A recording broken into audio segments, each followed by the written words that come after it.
완전 범죄 시도 후 모친 행세를 하면서 이 김 씨가 연막 작전을 펼쳤다는 겁니다. 어떤 연막 작전인지 직접 한번 살펴보시죠. 김 씨가 25일 이진 씨 부모를 살해한 후에 이 씨의 차남이죠. 이진 씨 동생과 카톡 메시지를 통해서 엄마 행세를 했다는 거예요. 아들이 집을 찾아갔지만 현관문 비번이 변경돼 있다는 거예요. 김 씨가 또 이 이진 동생에게 누구누구를 만나보라 라고 마치 뭔가를 이 이진의 동생까지 유인한 듯한 카톡 메시지를 보냈다는 겁니다. 뭔가 이걸 이상히 여긴 동생이 신고하면서 결국은 체포까지 이어진 건데 바로 이 점, 김변 박사님. 네. 모친 행사를 했던 이유가 범행 직후에 하루를 이 사람이 집에서 머물렀잖아요. 발각되지 않기 위해서일 것 같은데 거기에 더해져서 이진 동생에게 야 어디 가서 누구 좀 만나봐라라고 특정 장소로 네. 이진의 동생을 유인하는데 이 이진의 동생은 차판 대금, 나머지 대금을 갖고 있는 사람이잖아요. 네, 계좌로 10억을 이진의 동생이 갖고 있고 현찰로 5억을 부모님이 갖고 왔다고 하지 않습니까? 결국 이 사건의 본질이라고 하는 건 이진 씨가 잘 알려진 것처럼 청담동 주식 부자 엄청나게 많은 돈이 있을 거라고 추정할 수 있는 건데 차 한 대를 판 돈이 15억입니다. 야. 그렇다면 거기 외에 숨겨진 돈들이 있었을 것으로 추정하면서 범행을 꾸몄다라고 우리는 충분히 의심해 볼 여지가 있는 것이고요. 다른 곳으로 이진 씨의 동생을 유인해서 추가적인 범행을 공모했던 것은 아니냐라고 첫 번째 추정이 가능한 거고 두 번째는 합리적인 의심이 가능한 부분들은 지금 현재 중국 동포 3명이 유유히 중국으로 다 떠나버립니다. 그 과정 속에서 인터폴과 여러 가지 국제공조를 한다고 하지만 아직까지 어디 있는지 그 사람들을 확인하지 못할 정도로 완전 범행을 꿈꾸게 만들었던 거고 네. 그 3주라는 시간을 벌었던 거예요. 그 시간을 벌 수 있는 건 제일 먼저 가족 입장에서는 어머니와 아버지에 계속 연락을 할 텐데 이진 씨의 동생이 충분히 연락을 왜 3주 동안 안 했을까가 사실은 여러 가지 사람들이 궁금했지만 그렇게 믿게 만들도록 핸드폰을 가지고 어머니인 척 행세를 했다는 겁니다.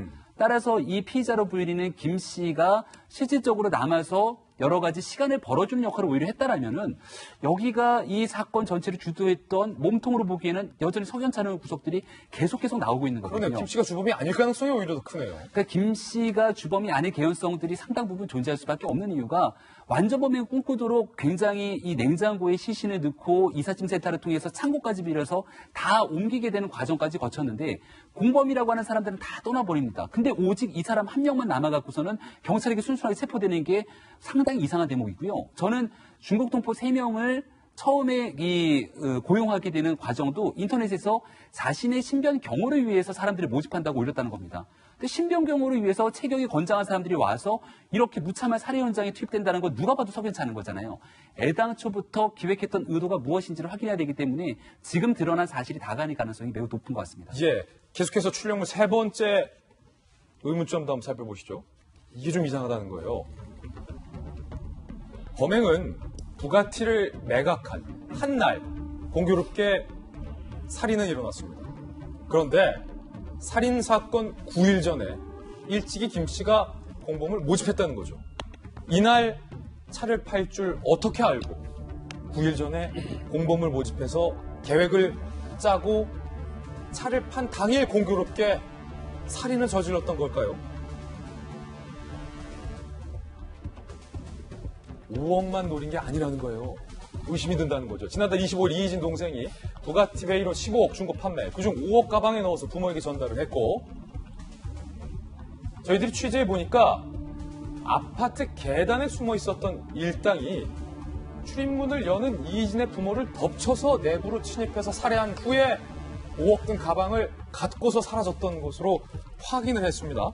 그리고 이들은 이 살인을 저지르기 전에 치밀한 계획을 세웠는데 살인 9일 전에 지난달 16일 구인 사이트에 경호인력을 구한다를 게재하고 이게 이진 동생이 차 팔기 9일 전. 어떻게 알고? 3번이나 이들이 만났다는 거예요. 공범 중국 동포 3명과 부천에서 처음 만나고 이틀 뒤 서울에서 한 번 더 만나고 그리고 판매 당일에 안양에서 3번째 만남하고 바로 살해까지 저질렀다는 건데 저희 채널A가 지금 이 김 씨가 어떻게 이 구인을 했는지도 좀 취재를 했죠. 네, 그렇습니다. 저희가 당시에 김 씨가 이 구직 사이트에 올린 글을 입수를 했는데요. 글을 올린 게 보시면 2월 16일이에요. 그러면서 이 개인 경호 팀을 모집을 한다라고 하면서 구직 사이트에 올린 글을 확인할 수 있는데요. 네, 글이죠. 네, 바로 이 글입니다.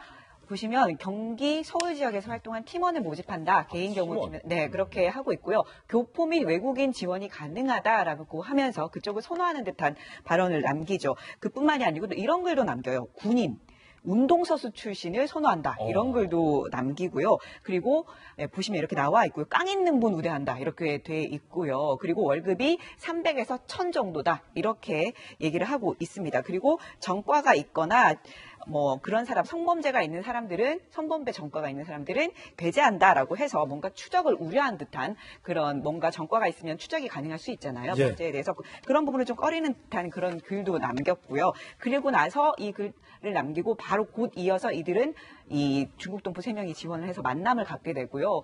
9일 사이에 무려 3차례를 만나서 범행을 공모하게 됩니다. 손소 변호사께서 개인적으로 여러 사건을 좀 해봤기 때문에 지금 여쭙고 싶은 건 차판 당일에 범행이 일어났단 말이에요. 살인사건은. 네. 그런데 9일 전에 구직 공고를 띄운 다음에 9일, 정말로 짧은 사이에 팀을 꾸려서 3번이나 작전회의를 했다라는 건 이 김 씨 일당이 이날에 차를 판다라는 것을 사전에 알고 있었지 않으면 불가능한 건데, 그렇다면 이 김 씨 일당이 이희진의 동생이 이날 차를 팔 거라는 정보를 과연 누구에게 얻었을까? 네. 우선 단순 보복 목적의 범행이었다면 이 모든 게 우연일 가능성도 배제할 수는 없습니다. 하지만 단순 보복이 아니라 보복 목적의 경제적인 동기가 이제 추가됐거나 아니면 경제적인 목적에 의한 범행이라면 이거는 범행 대상이 누구인지, 또 범행을 언제 해야 하는지, 또 범행을 통해서 얻을 수 있는 예상 수익이 어느 정도인지를 알고 준비했을 가능성이 생기는 거예요. 예. 특히 경찰, 좀 전에 그 자막 나왔습니다만 경찰이 이렇게 말했거든요. 아직까지 이 중고자동차 매수인, 중고자동차를 이제 산 사람, 새로 산 사람, 그리고 또 중개한 사람과는 이번 사건의 어떤 그 연관성은 아직 드러나고 있지 않다라고 말했는데요. 이 말은 그 뒤집어 보자면은 경찰도 의심을 하고 있다는 겁니다. 예. 그리고 그 의심이라는 게 구체적인 그 혐의가 아니라 추상적인 그런 그 가능성을 두고 있다는 것이고요. 당연히 그렇게 해야 되는 것입니다. 왜냐하면 지금 영장실질심사 받으러 가면서 억울하다고 했잖아요. 그러니까 억울하다고 한 게 여러 가지 가능성이 있습니다만 일단 이 범죄를 누군가 주도했다. 주도했을 가능성. 몸통이 따로 있을 가능성. 또는 두 번째는 나는 이걸 할 생각이 없었는데 누군가 정보를 알려주고 부추겼을 가능성. 예. 또는 돈이 필요해서 이런 범행까지도 범할 그런 생각을 하고 있었는데 지인 중에 누군가 이러한 구체적인 정보를 줘서 실제로 행했을 가능성.